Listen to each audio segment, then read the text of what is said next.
My brother gets up every morning to feed Albirdto. He's getting really strong. How we know it's feeding time is he opens his orange mouth and tweets, and then we'll feed him, and then he's all better.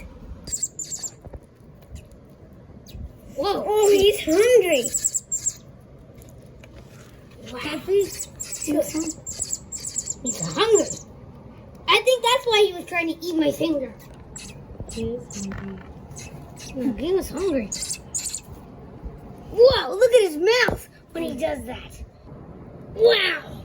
Birds do that because they have no teeth to chew, but they just gulp it.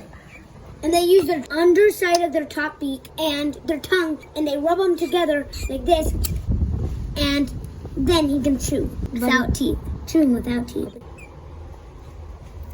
Whoa, okay, easy now. We're giving him some flying lessons so his wings will get stronger. Okay, buddy. Go, buddy. Next flying lesson. Good.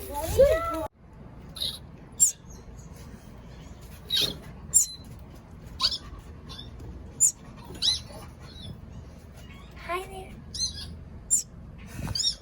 Is it talking to you? Yeah, I think so. I think he's ready to leave the nest soon.